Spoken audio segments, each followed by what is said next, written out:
네, 우리 같이 하나님의 말씀 보도록 하겠습니다. 하나님의 말씀은 구약성경 창세기 32장 24절에서부터 우리 32절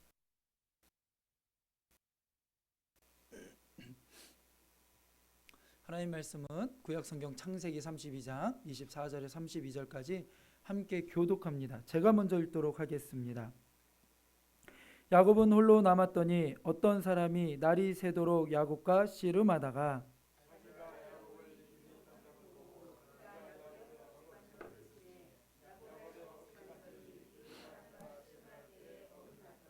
그가 이르되 날이 새려하니 나로 가게 하라. 야곱이 이르되 당신이 내게 축복하지 아니하면 가게 하지 아니하겠나이다.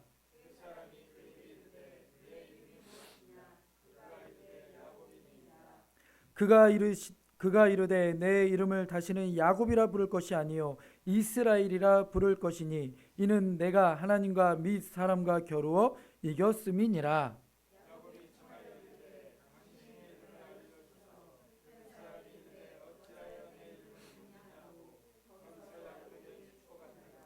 그러므로 야곱이 그곳 이름을 브니엘이라 하였으니 그가 이르기를 내가 하나님과 대면하여 보았으나 내 생명이 보존되었다 함이더라.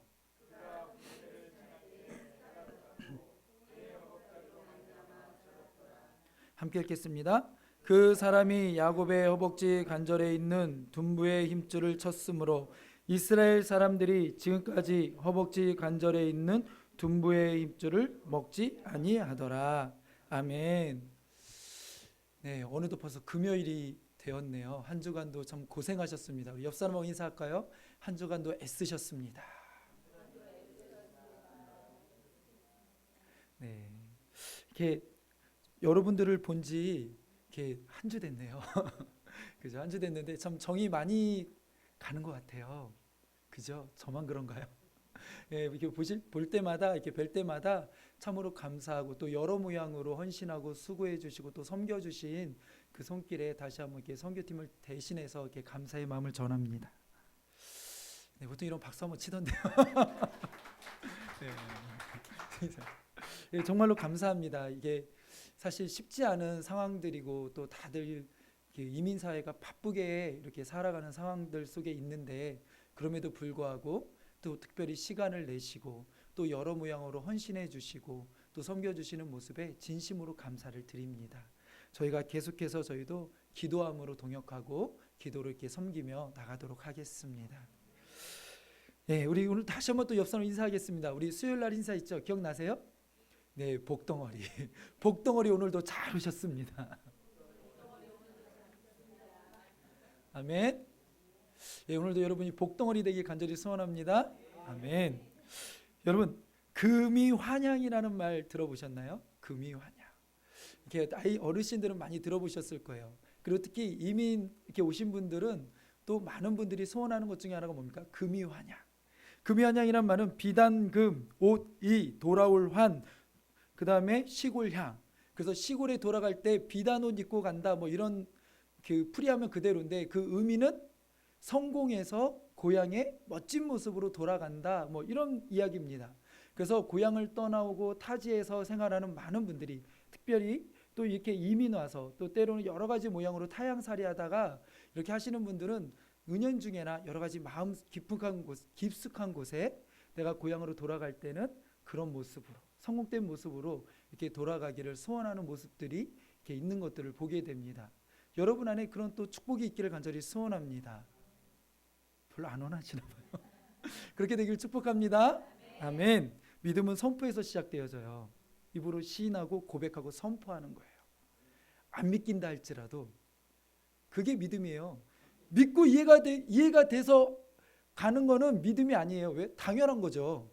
이해가 돼서 가는데 그거 당연한 거죠. 어느 누구 못 가겠어요. 그런데 이해가 안 돼요. 근데 하나님이 가라 하니까 아멘으로 순종하고 가는 거예요. 그걸 뭐라고 한다고요? 믿음이에요. 그러니까 선포도 이해가 안 되고 말도 안 되는 것 같아요. 근데 뭐 하는 거예요? 믿음으로 입을 열어 시인하고 고백하고 선포하는 거예요. 여기서부터 시작되는 줄로 믿습니다.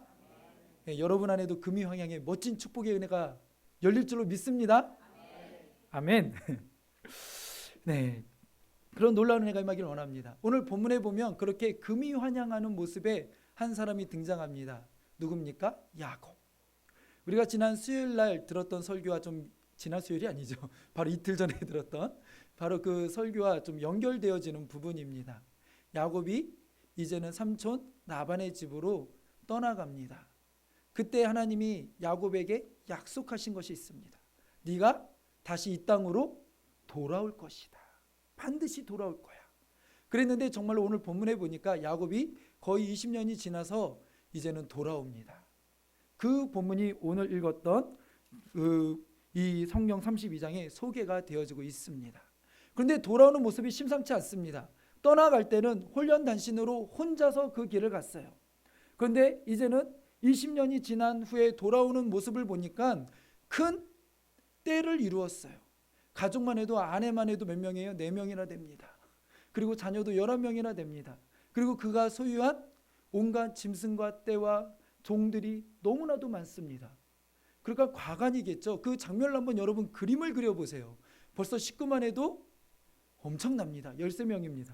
그리고 거기에 하인에서부터 종에서부터 온갖 가축들, 지금은 이사 갈 때 큰 차, 유홀 뭐 이런 거에 실어가지고 막 이렇게 가고 하지만 이 당시에는 그런 것도 없습니다. 전부 다 그냥 걸어서 그 떼들이 가는 거예요. 그러니 엄청난 떼가 지금 이동을 하고 있는데 그 모습을 볼 때마다 사람들이 신기해하지 않겠어요? 도대체 쟤는 뭐야? 도대체 저기 지금 어디 가는 거야? 저 무슨 떼야? 그때 그 떼가 누구의 떼라고요? 하나님 축복하신 야곱이 드디어 고향으로 돌아가는 그런 놀라운 은혜의 현장, 그런 멋진 모습이 펼쳐지고 있습니다. 그러니 그런 모든 가족과 모든 가축들과 모든 축복의 그 덩어리들을 가지고 고향으로 돌아가는 야곱의 모습 어떠해야 합니까? 기쁘고 즐거워야 돼요. 그런데 오늘 성경을 잘 보면 우리가 시간이 없어서 다 읽지는 않았지만 32장 초반부에 보면 7절입니다. 우리 32장 7절 한번 볼까요? 야곱의 심정이 어떠했는지 자, 한번 읽어보도록 하겠습니다. 32장 7절입니다. 자, 시작.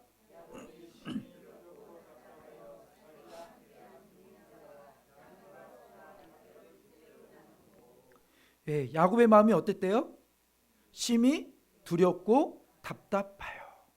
좀 이상하지 않습니까? 누가 봐도 성공한 모습이고 누가 봐도 금이 환영하는 멋진 모습이에요.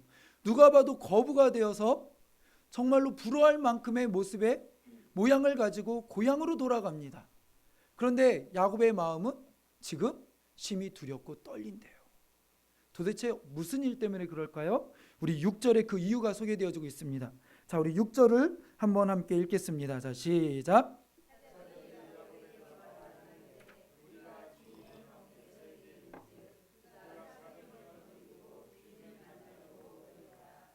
아멘. 오늘 야곱이 왜 이렇게 두려워 떨고 답답해합니까? 이유가 뭐죠? 예, 형 에서의 소리를 들은 거예요. 이제는 먼저 좀 상황이 어떤가 종을 보내서 보내봤더니 한다는 소리가 뭐예요?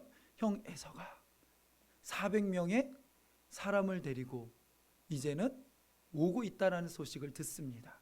그 소리에 야곱은 답답하고 두려워합니다. 자, 그럼 여기서 질문. 참 목사가 질문도 잘하죠. 자, 여기서 질문 하나 할게요. 정말로 야곱이 두렵고 답답한 진짜 이유는 뭘까요? 진짜 이유. 이게 정말 중요한 이유입니다. 예, 뭐라고요? 네, 맞아요. 장자권을 빼앗아 가지고 빼앗긴 형이 아직도 지금 화를 안 풀고 있어요. 그죠? 지금 그것이 풀렸는지 안 풀렸는지 궁금해요. 그런데 들리는 소문은 지금 자신을 향하여서 400명을 데리고 오고 있대요. 이야, 하여튼 우리 용감하신 성도님, 우리 집사님들 박수 한번 쳐드릴까요? 이야, 아주 좋습니다. 네, 근데 진짜 이유는 아니에요. 여러분, 진짜 야곱이 답답하고 두려운 이유는 뭘까요? 이것을 여러분 푸셔야 돼요. 왜냐하면 우리 안에도 동일한 상황의 모습이 많습니다. 때로는 우리를 두렵게 하는 소식과 우리를 두렵게 하고 답답하게 하는 소리 소문이 얼마나 많은지 몰라요. 하루에도 수도 없이 우리의 마음을 요동치게 만드는 상황들이 얼마나 많은지 몰라요. 그런데 그런 소리를 들을 때마다 우리가 정말 답답하고 두렵고 힘든 이유는 무엇일까요? 그것은 하나님과 나와의 관계와 상당히 밀접한 관계가 있어요. 우리 마음에 두려움이 찾아올 때는 무엇과 관련이 있다고요? 하나님과의 관계와 밀접한 관계가 있어요. 성경을 처음 읽다 보면 두려움이 소개되어지는, 두려워하는 모습이 처음 소개되어지는 모습이 어디서 소개되어지냐면 아담과 하와가 하나님과의 관계가 깨어져요. 하나님 앞에 범죄예요. 그 가운데 속에서 하나님이 아담을 찾아오셔서 아담을 부르실 때 아담이 어떻게 합니까? 숨어요. 그때 왜 숨습니까? 두려워서 숨어요. 그러니까 두려움은 어디서부터 와요? 하나님과의 관계가 깨어지고 하나님과의 관계가 문제가 있을 때 거기서부터 무엇이 온다고요? 두려움이 오는 거예요. 지금 이 야곱이 두려워하는 이유를 잘 보세요. 눈에 보여지는 현상은 형 에서 때문이에요. 그러나 정말 두려운 진짜 이유는 무엇이냐면 형 에서가 문제가 아니라 그 안에 하나님의 약속의 말씀이 지금 리와인드 되고 있지 않기 때문에 그래요. 하나님은 분명히 야곱에게 약속하셨어요. 뭐라고요? 내가 너와 함께 할 것이고 내가 너를 통하여 이제는 놀라운 복들이 흘러가게 할 것이고 펼쳐지게 될 것이고 내가 너를 다시 어떻게 해요? 이 땅으로 돌아오게 할 것이다 라고 하나님 분명히 약속했어요. 그리고 그 약속의 말씀대로 하나님은 야곱이 삼촌 라반의 집에 있는 동안 정말로 많은 고생을 했어요. 많은 속임을 당했어요. 노동력 착취를 당했어요. 그럼에도 불구하고 나중에는 하나님이 이 야곱의 편을 들어주셔서 말도 안 되는 방법으로 야곱을 이기게 하셨어요. 야곱과 함께 하셨어요. 야곱에게 축복의 그 약속의 말씀을 다 눈에 보일 정도로 이루게 하셨어요. 그리고 지금 하나님의 약속의 말씀대로 다시 돌아오고 있는 거예요. 그러면 지금 야곱이 돌아오고 있는 이 상황 무엇 때문에 오는 거예요? 그냥 단순히 고향이 그리워서 오는 그런 차원의 문제가 아니에요. 하나님의 약속이 이루어지는 삶의 현장의 모습이에요. 그러면 야곱이 자기 인생을 되돌아보았을 때 야곱이 깨닫고 알고 붙잡아야 될 상황은 뭐예요? 하나님이 지금껏 나를 이렇게 지키셨다. 말도 안 되는 상황 가운데 속에서도 하나님이 나를 이렇게 보호하시고 정말로 복을 주셨네. 정말로 하나님이 나와 함께 하셨네. 이것을 느끼고 깨달았다라면 야곱은 이제는 분명하게 알아야 돼요. 무엇을요? 내가 사는 것, 내가 죽는 것, 내가 무엇을 하든지 간에 그것이 다 누구의 손안에 있다고요? 하나님 손안에 있고 내가 지금 그 손안에서 지킴을 당하고 있다라는 거예요. 그러면 형 에서가의 문제가 아니라 무엇의 문제예요? 형 에서라는 소문이 문제가 아니라 그 소문 때문에 그것이 지금 무엇을 덮은 거예요? 야곱의 영적인 눈을 덮어버린 거예요. 야곱의 마음의 눈을 덮어버린 거예요. 무엇을요? 그 안에 있는 하나님의 약속의 말씀을 붙잡아야 되는데 그것을 붙잡지 못하도록 보이지 않도록 그 얼굴을 수건으로 가려버리듯이 그 상황이 지금 야곱을 덮어버린 거예요. 그래서 지금 야곱은 힘들어하고 있는 거예요. 우리의 일상생활 속에서의 가장 큰 두려움이 찾아올 때의 문제는 하나님과의 관계의 문제예요. 그것들이 우리가 잘 풀어가고 해결해야 될 줄로 믿습니다. 그래서 하나님은 이스라엘 백성들을 40년 동안 광야에서 훈련시킬 때 결국 훈련시킨 그 초점이 뭡니까? 나만 바라봐라. 그거 아니겠어요? 그들이 광야에서 농사도 짓지 않았어요. 그들이 아무것도 할 수 없었어요. 그들이 뭘 거기서 갖고 왔던 빵이나 뭐 이런 것들로 그 수십만 명이 어떻게 거기서 먹고 살고 지킬 수 있었겠어요? 40년 동안 그들이 거기서 살았다는 것 자체가 놀라운 일이고 불가능한 일이에요. 오늘도 금요일날 보니까 참으로 감사하게 많은 인원들이 오셔서 식사를 먹고 즐기고 또 이렇게 섬겨주시고 참 감사했습니다. 특히 이렇게 외국 땅에서 회를 먹을 수 있다니 이런 놀라운 은혜가. 그런데 그 음식을 먹을 때 보세요. 이 몇 명 안 된 인원이 먹는 것만 해도 벌써부터 낮에서부터 일찍부터 오셔서 준비하셨을 거예요. 근데 수십만 명이 그 광야에서 무언가를 먹고 마시고 한다라는 것 결코 쉬운 일 아니에요. 그런데 하나님은 그들에게 만나로 먹이시고 옷이 헤어지지 않을 정도로 그들을 어떻게 하셨어요? 지켜주셨어요. 그러면서 하나님이 하신 말씀이 뭐예요? 너희가 광야 40년 동안 기억해야 될 것이 있다라는 거예요. 그것은 뭐예요? 너희가 겸손해야 될 것이고, 또 하나는 너희가 떡으로만 사는 것 아니요 하나님 말씀으로 사는 거다. 너희는 그런 존재야. 그러니 너희는 누구만 바라봐라?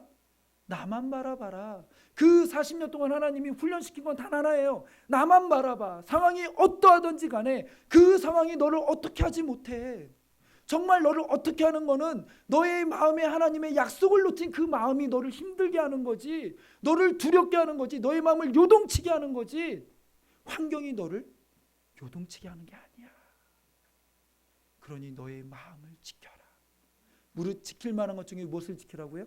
너의 마음을 지켜라. 거기서 생명이 남이니라라고 하나님 말씀하시는 거예요. 그런데 이 야곱은 그것을 잃어버린 거예요.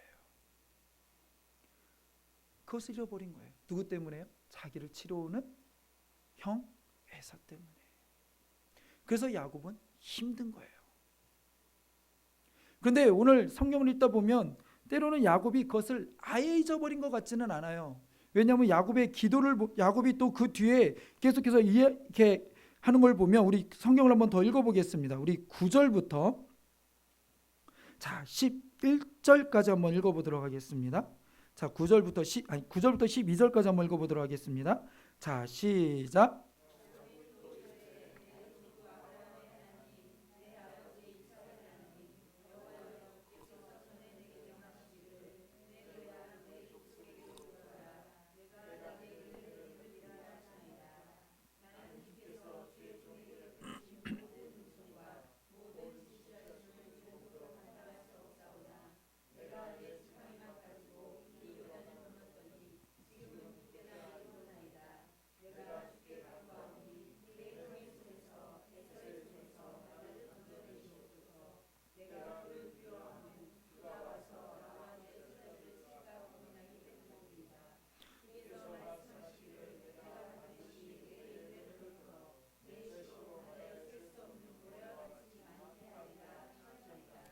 아멘.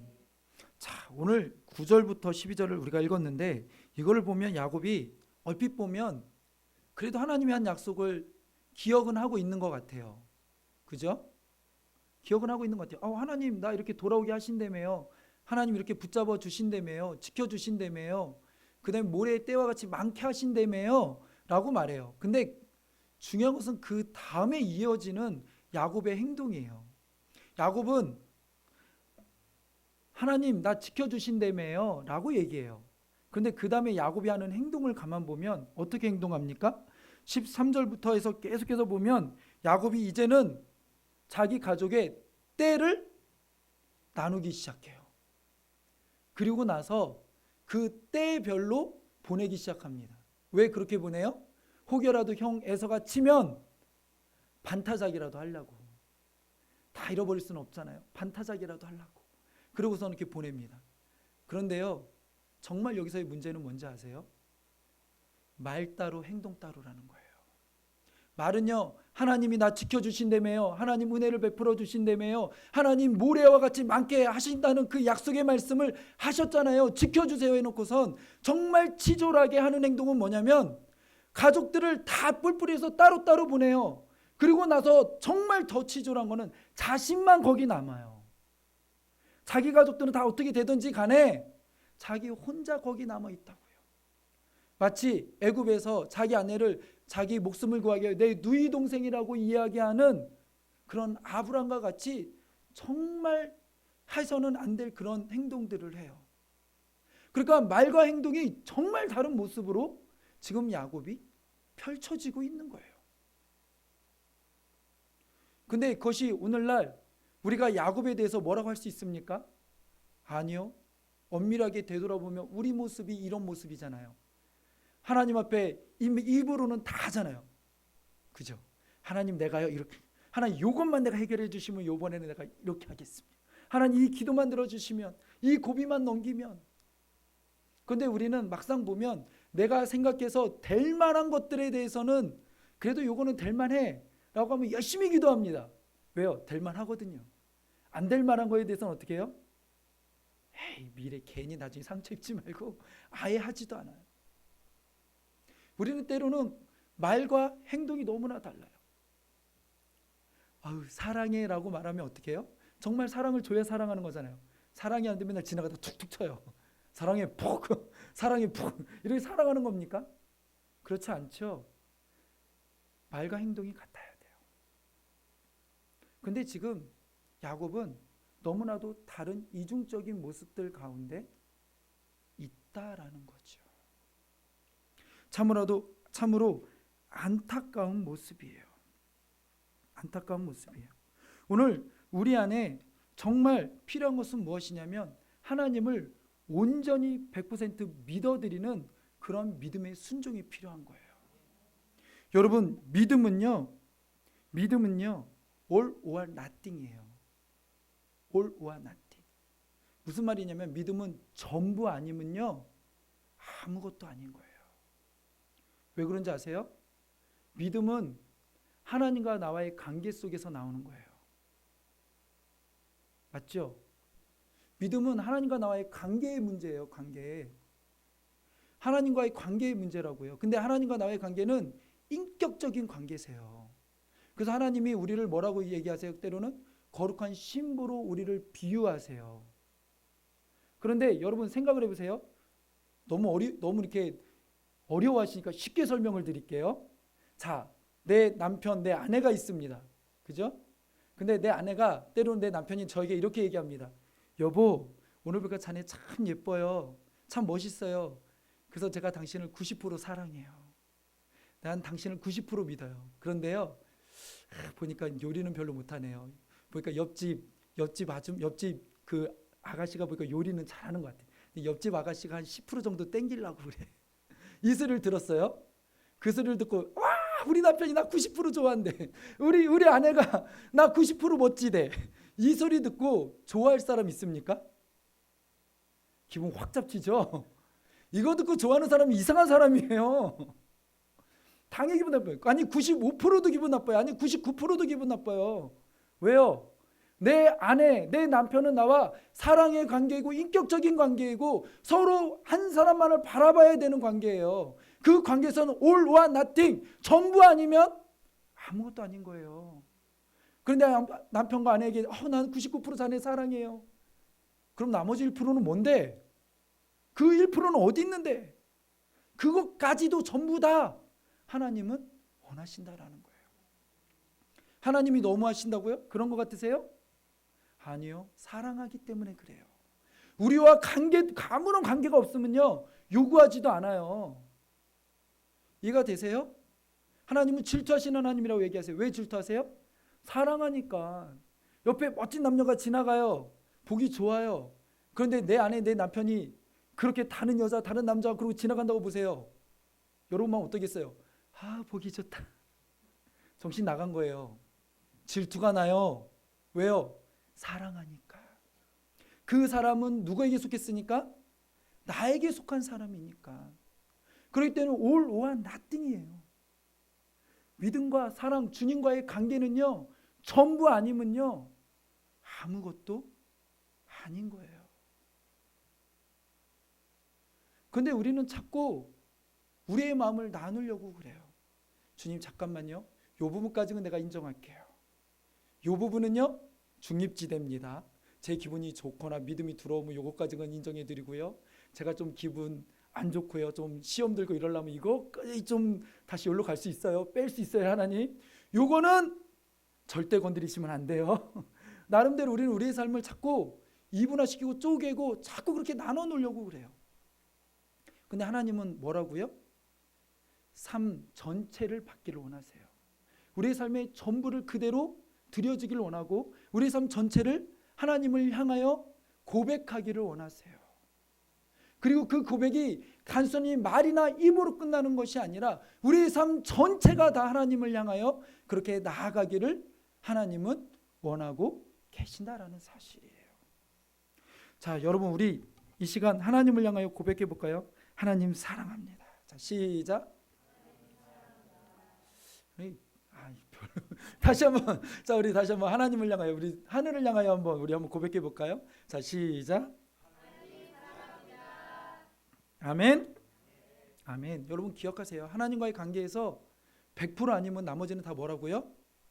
꽝이에요. 꽝. nothing. 아무것도 아니에요. 자, 그러면 다시 한번 이제 좀 다시 돌아와서 하나님과의 관계와 연결된 게 뭐라고요? 두려움. 그죠? 두려움과의 관계에 문제가 있다고 그랬잖아요. 자, 그럼 이제 여러분 하나님 사랑하신다고 고백했죠? 아멘? 다 들었어요. 하나님 사랑한다고 고백했죠? 자, 그럼 이제 두려워요, 안 두려워요? 두려워요, 안 두려워요? 아, 여기서 이제 또 혼란이 오네. 도대체 저 목사의 정체는 뭐야? 이거 분위기는 아니라고 해야겠는데 상황은 두렵고. 솔직해지자고요. 두려워요, 안 두려워요? 두렵죠. 맞죠?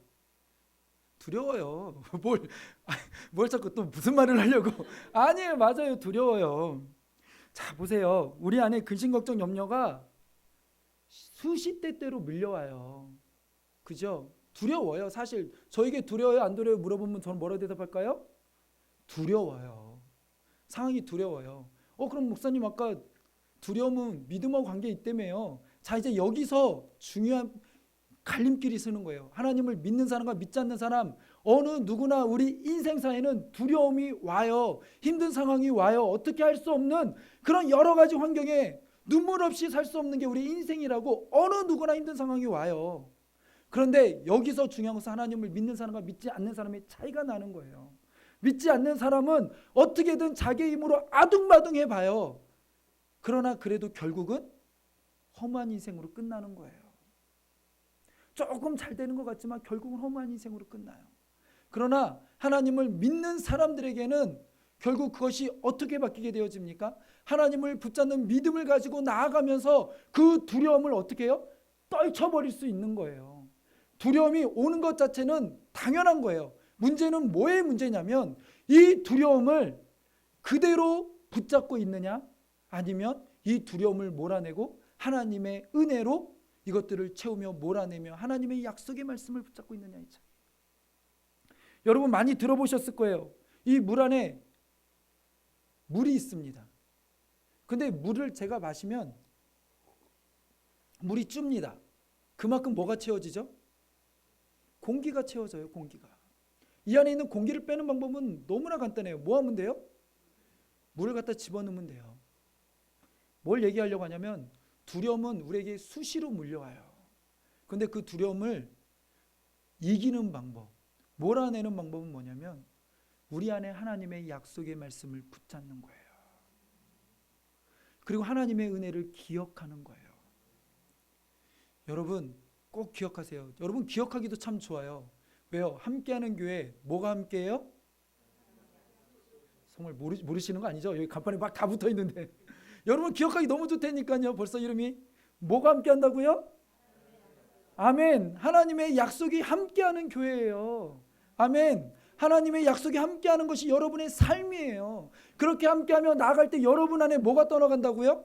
근심, 걱정, 염려가 떠나가고 그것을 이길 수 있는 힘이 생기는 거예요. 아멘. 제가 캐나다에 있을 때 사실은 저는 캐나다를 공부를 하려고 갔어요. 저는 사실은 개척에 대한 생각은 별로 없었어요. 교육사역에 대한 관심이 컸었고 모든 초점이 거기에 맞춰 있었어요. 그래서 유학도 거기에 맞춰서 유학의 길을 준비하고 캐나다로 갔어요. 그런데 캐나다의 길을 오르는데 점점 마음이 불안해지기 시작해요. 왜냐하면 자꾸 하나님이 몰아가시는 방법이 이게 유학의 길이 아니라 이게 본능적으로 느끼잖아요. 하나님 뭔가 이상한데요.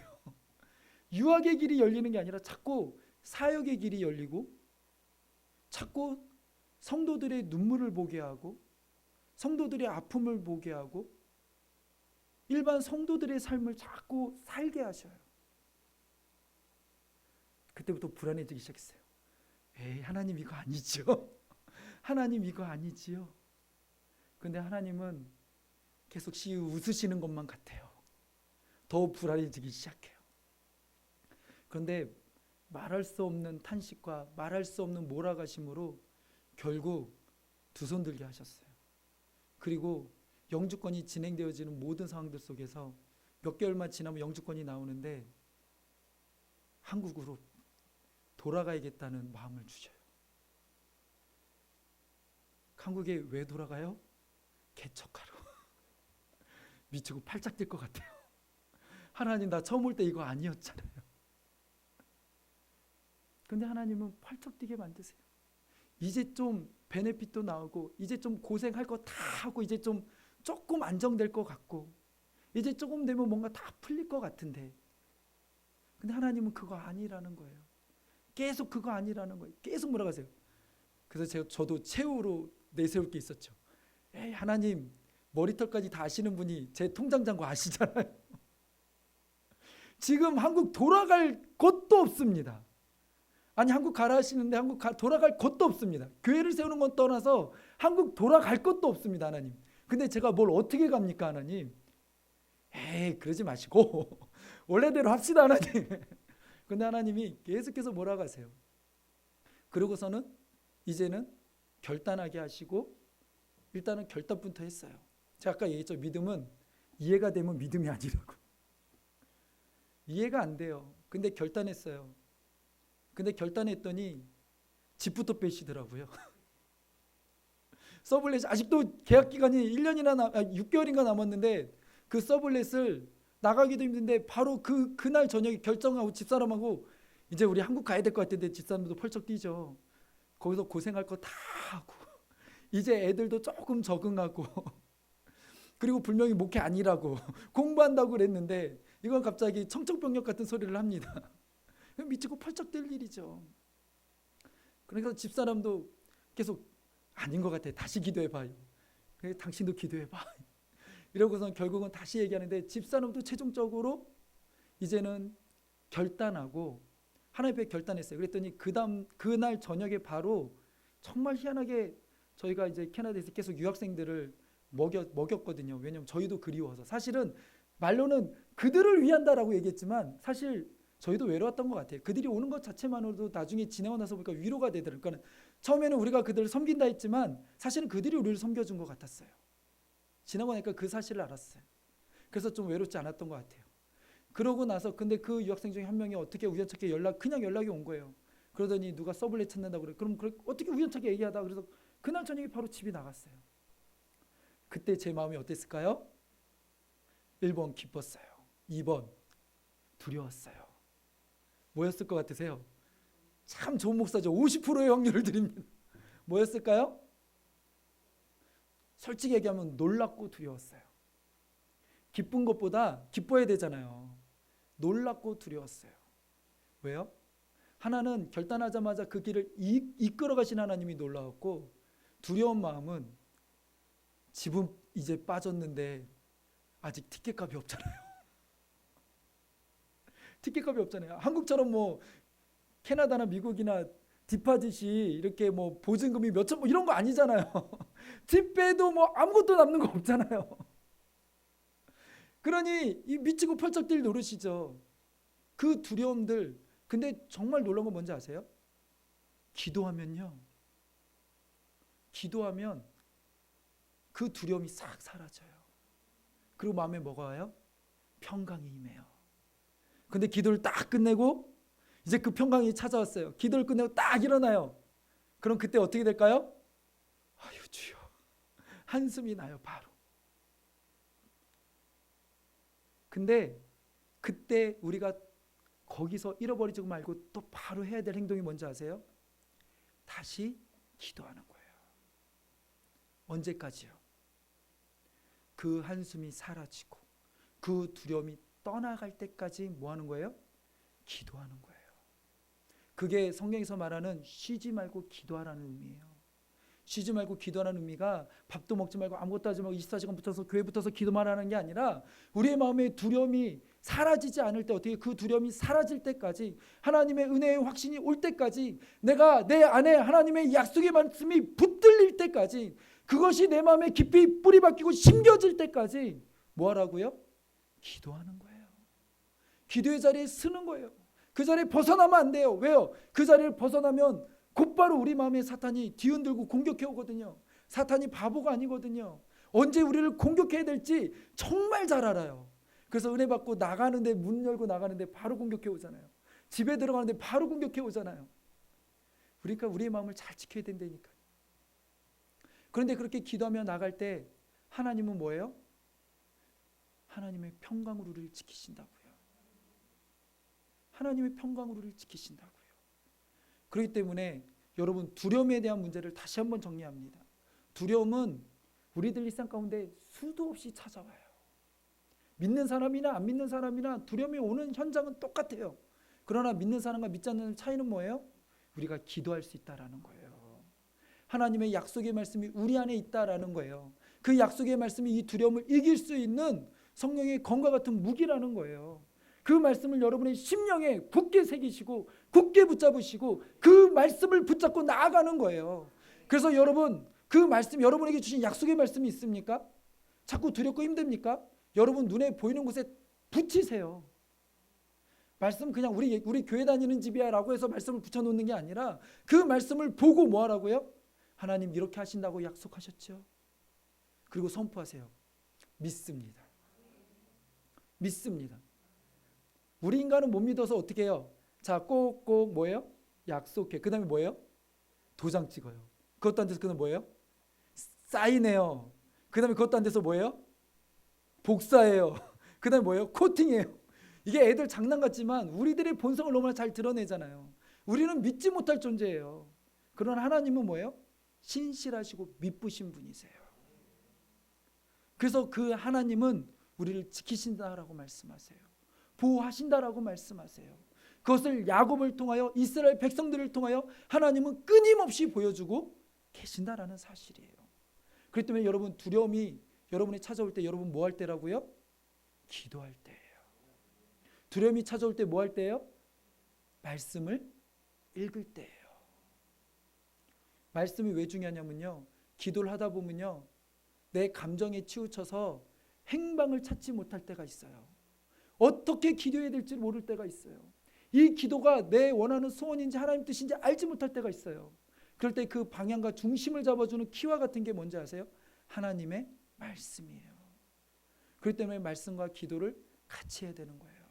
그리고 여러분이 기도의 제목이 있거나 여러분 기도할 때 왜 담임 목사에게, 담임 목회자에게 그것들을 같이 나눠야 되는지 아세요? 담임 목회자가 같이 기도해 주고요. 첫째는 여러분의 기도에 힘이 돼서 여러분 같이 기도해 줘요.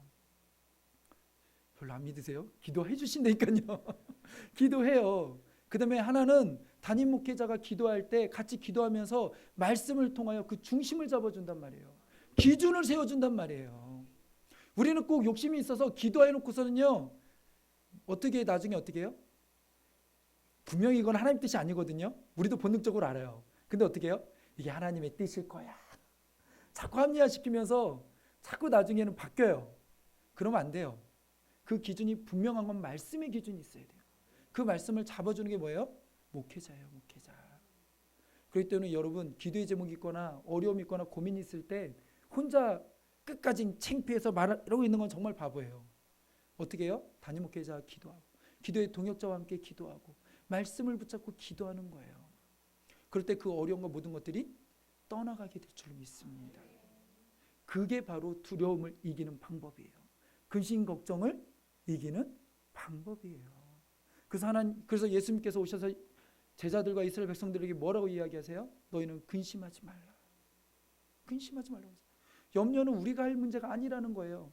염려, 근심, 걱정은 세상 사람들의 몫이라는 거예요. 하나님의 자녀들은 그런 거에 엉뚱하게 힘 빼지 말라는 거예요. 뭐 하라고요? 기도하라는 거예요. 아멘. 자, 이쯤에서 옆 사람 한 번 더 인사하겠습니다. 기도합시다. 갑자기 저에게 고민이 생겼어요. 약속할 끝낼 시간은 다 됐는데 설교는 반밖에 못했어요. 주여.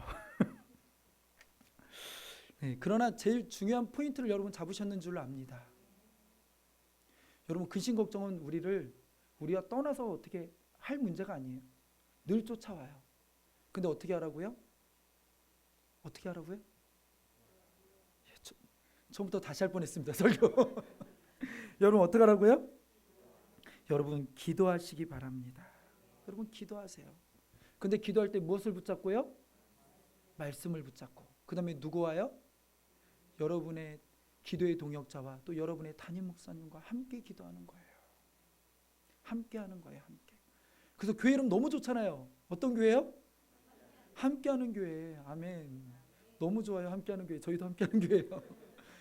근데 중요한 건 누구와? 하나님의 약속이 함께하는 거예요. 하나님의 약속이 하나님의 말씀이에요. 그 말씀이 여러분의 삶의 기준이 될 거예요. 아멘. 그리고 여러분의 삶을 이끌어갈 거예요. 그리고 그 말씀은 신실하게 누가 이루신다고요? 하나님이 이루실 거예요. 우리 마지막으로 말씀 한 구절만 그래도 눈으로 확인하고 그 다음에 마칩시다. 뭐 나머지는 어쨌든 은혜 받았으면 됐지요. 뭐. 아멘. 아닌가 보네요. 다 끝까지 갈까요? 예, 우리 빌립보서 4장 6절에서 7절입니다. 빌립보서 4장 6절에서 7절입니다. 여러분이 잘 아는 말씀이에요. 자, 빌립보서 4장 6절에서 7절. 자, 함께 읽겠습니다. 자, 시작.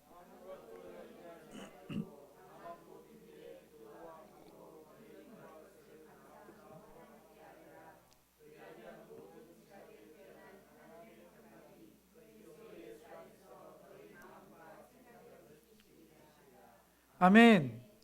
아무것도 뭐 하지 말고요? 아멘. 우리 자기 가슴을 향하여서 자기 이름을 부르며 얘기할까요? 누구야 염려하지 말라. 자, 시작. 다시 한번요. 자, 시작. 아멘. 오늘 여러분을 염려케 하는 게 많이 있죠? 네, 염려할 게 있죠? 네, 그거 뭐 하라고요? 염려하지 말라. 아멘. 모든 일에 그 다음에 뭐라고 말씀하세요? 그러고 나서 염려하지 말라고 해서 그 다음에 해야 될 일 있어요. 다만 모든 일에 어떻게 하라고요? 기도와 간구로 너희 구할 것을 뭐함으로요? 감사함으로. 누구에게 아뢰라고요?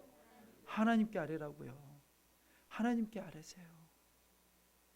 여러분의 모든 것을 아시고 더 좋은 것으로 주시겠다라고 응답하신 약속하신 그 하나님께 아뢰라고요. 그리하면 어떻게 하신대요? 7절 다 같이 한 번 더 읽겠습니다. 자, 시작.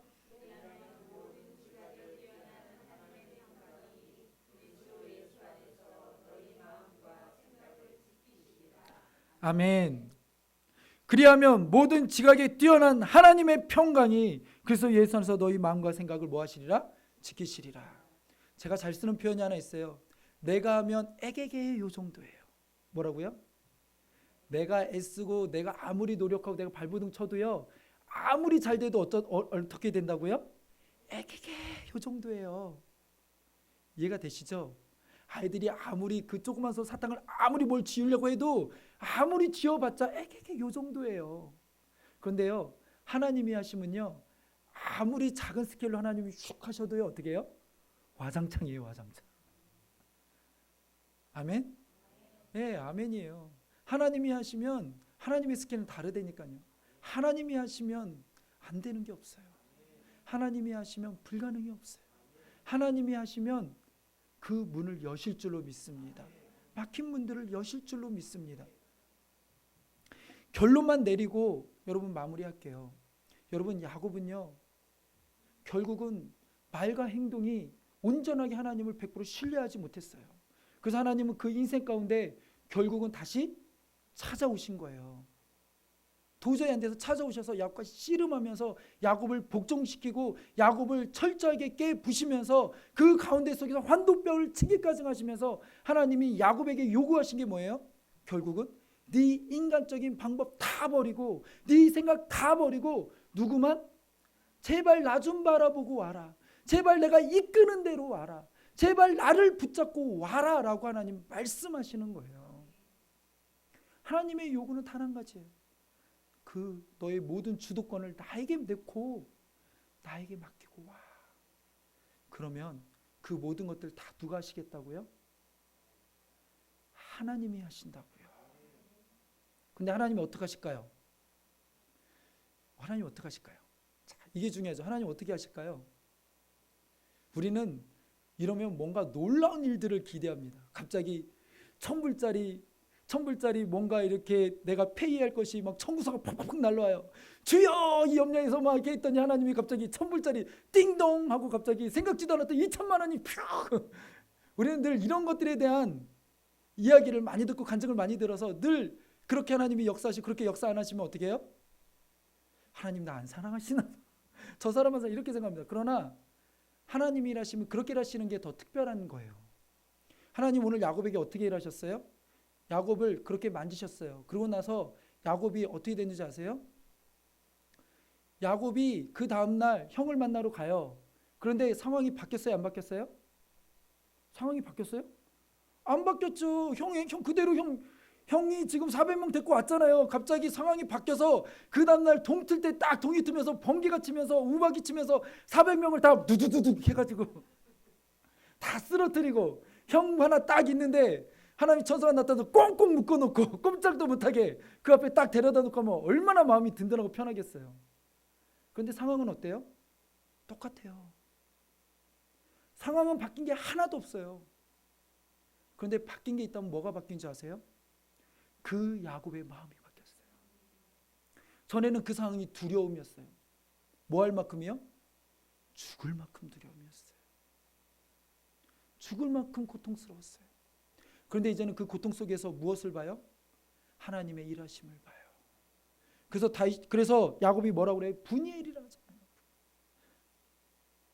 상황은 바뀐 게 하나도 없어요. 똑같은 상황이에요. 그런데 그 속에서 하나님의 일하심을 보게 되어지고 하나님의 역사를 보게 되고 하나님의 얼굴을 보게 되고 하나님의 도우심으로 그 마음에 평강을 주시며 이기게 하시며 힘을 주시는 그 하나님을 이제는 만나게 되더라는 거죠. 그러면서 이제는 영적 내성이 생기고 영적으로 성장하기 시작하는 거예요. 그러면서 이제는 어떤 일이 벌어져요? 에이 그까짓 것쯤이야. 그까짓 것쯤이야. 점점 신앙의 수준이 올라가기 시작해요. 그러면서 하나님을 경험하게 돼요. 하나님을 경험하게 돼요. 오늘 하나님을 경험하는 여러분의 인생이 되길 간절히 소원합니다. 하나님을 체험하는 여러분의 삶이 되길 원합니다. 그래서 이제는 신앙이 올라갈 때마다 성장할 때마다 여러분이 아는 하나님이 더 커지시길 바랍니다. 그래서 이제는 웬간한 거에 그까짓 거에 흔들리지 마세요. 아셨죠? 그까짓 것 때문에 두려워하지 마세요. 자, 옆 사람 인사하겠습니다. 그까짓 것 때문에 안 죽어. 자, 시작. 아멘. 그까짓 것 때문에 안 죽어요. 두려워하지 마세요. 아멘. 하나님의 약속의 말씀을 붙잡고 승리하는 여러분들이 간절히 소원합니다.